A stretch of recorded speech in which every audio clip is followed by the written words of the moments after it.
ولا يرد من سأله ولا يقطع من وصله ولا يسلب من شكره ولا يكل من توكل عليه. أشهد أن لا إله إلا الله وحده لا شريك له وأشهد أن محمدا عبده ورسوله لا نبي بعده. نحمد الله تعالى وهو المحمود وهو للحمد أهل ونشكره وهو المشكور وهو للشكر أهل. اللهم صل وسلم وبارك على سيدنا وحبيبنا ونبينا وعظيمنا محمد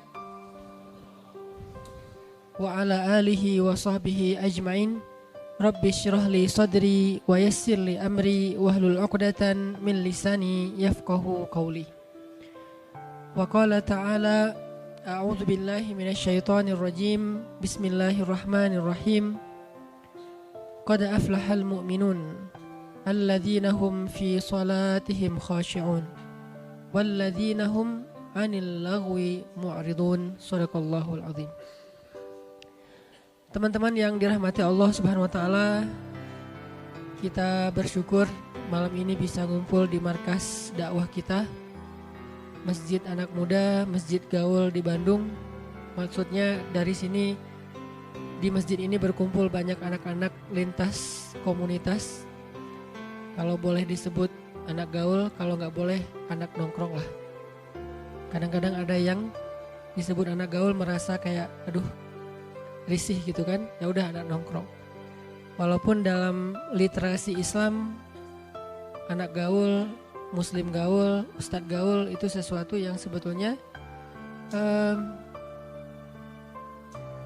bukan sesuatu yang baru dalam literasi Islam. Itu sesuatu yang memang ada akar sejarahnya, bahkan ada akar dalil ilmiahnya. Sebagaimana yang saya sering sampaikan pada konten-konten sebelumnya, bahwa yang namanya gaul dalam Islam itu pada dasarnya baik. Hanya mungkin istilahnya jarang dipakai. Istilah gaul jarang dipakai, yang banyak dipakai itu bergaul. Ya, kesannya kalau pakai present continuous tense, bergaul itu jadi boleh. Kalau pakai adjektif, gaul itu jadi negatif. Dalam bahasa Arab fi'lul mudhari. Kita harus bergaul, boleh. Kita harus gaul, nggak boleh. Ini maksudnya gimana nih? Dua kata yang kadang-kadang yang satu dianggap negatif, sayangnya, sedangkan yang lain dianggap positif. Kita ini harus bergaul. Itu kan orang langsung positif kan? Oh iya kita harus bergaul. Kita tuh harus gaul. Wih, kok gaul? Aneh. Jadi setan. Gaul soalnya. Padahal itu sama aja, dari akar kata yang sama, hanya perubahan grammar, hanya perubahan dalam susunan bahasa. Saya akan sering mengulang-ulang hadis al-mu'min alladzi yukhalitun nas wa yasbir ala adahum a'zamu ajran minal mu'min alladzi la yukhalitun nas wa la yasbir ala adahum. Mukmin yang bergaul dengan manusia dan bersabar atas kekurangan dan gangguan mereka itu lebih besar pahalanya daripada mukmin yang tidak mau bergaul dengan manusia dan tidak sabar atas gangguan mereka. Namanya kita tampil di depan publik, pasti banyak hal-hal yang kadang bikin kita nggak nyaman.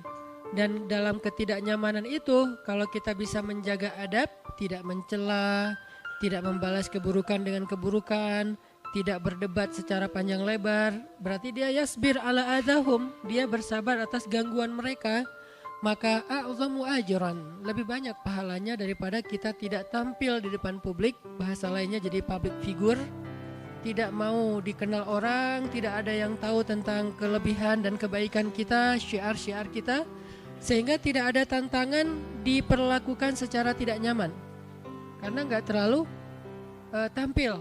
Sehingga tidak ada banyak mata yang menilai. Kalau udah tampil kan mulai banyak penilaian. Dan ada yang menilai secara objektif, ada yang menilai untuk mencari kelemahan dan kekurangan. Kalaupun tidak ditemukan, dia buat-buat. Itu konsekuensi dari bergaul. Sudah menjadi sebuah sunatullah. Konsekuensi dari bergaul, ya pasti akan digituin. Baik itu bergaul dalam kehidupan normal sehari-hari, apalagi bergaul dalam kehidupan sosial media yang bahkan mungkin orang mengenal kita banget tapi kita nggak kenal dia. Searah gitu, satu arah. Dan ketika dalam kondisi kita bergaul lalu kita diperlakukan secara tidak nyaman, baik dengan kata-kata atau dengan sikap atau dengan apapun bentuknya, dan kita bersabar. Arti bersabar bukan diam, arti bersabar menjaga sikap. Kita tidak berlaku jahil. Jahil itu artinya kehilangan kontrol dalam sikap kita, attitude kita, akhlak kita. Kita tidak kehilangan kontrol akhlak, maka itu disebut dengan yasbir ala adahum. Maka kedudukan dia a'zamu ajran, lebih besar pahalanya minal mu'min alladzi la yukhalitun nas wa la yasbir ala adahum, daripada mukmin yang tidak tampil di depan publik, tidak bergaul dengan banyak orang. Nas di sini ada mukmin, ada yang belum mukmin, ada yang kafir, ada yang Muslim tapi banyak variasi di dalamnya. Ada Muslim dengan mazhab A, B, C, Z. Dan dia tidak mau bergaul dengan mereka, tidak membuka diri, tidak open minded, tidak mencoba untuk ngeblend dengan yang lain, tidak mencoba untuk melihat ada dunia lain selain dunia dia. Berarti dia tidak mendapatkan dinamika dan konsekuensi dari pergaulan.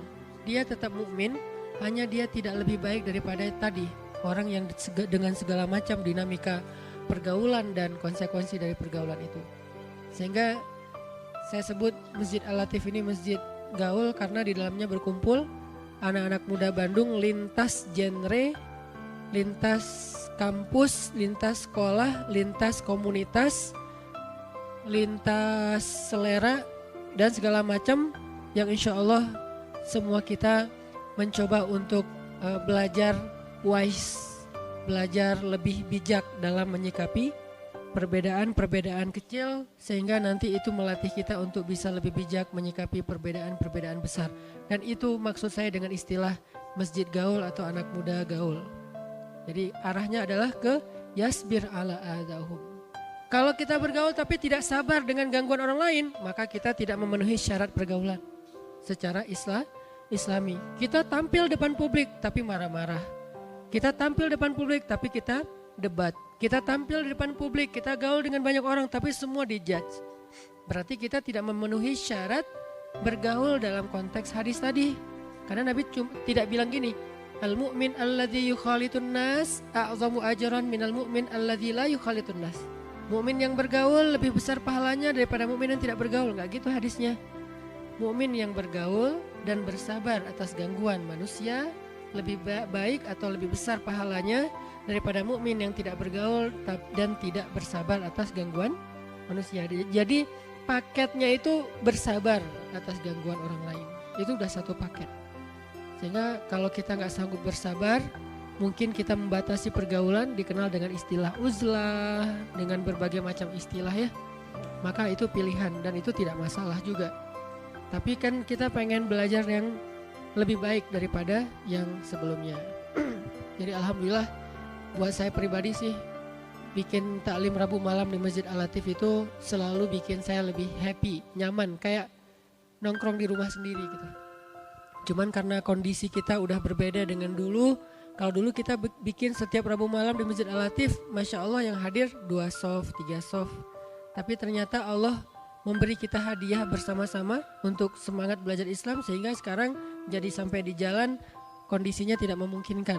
Terpaksalah kita mengadakannya di Masjid TSB, kecuali Masjid TSB-nya lagi dipakai baru kita balik ke markas.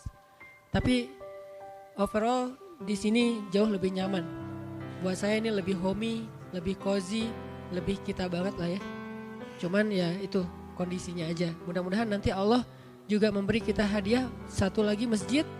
Selain markas utama kita ini, nanti ada markas yang lain yang lebih besar, yang dengan konsep dan desain yang juga anak muda banget, dan kita bisa nongkrong di sana, benar-benar masjid nongkrong. Arti masjid nongkrong itu emang kita bisa ngerasain nyamannya nongkrong di masjid lebih daripada nyaman nongkrong di tempat-tempat yang lain. Kita menyebutnya masjid anak muda.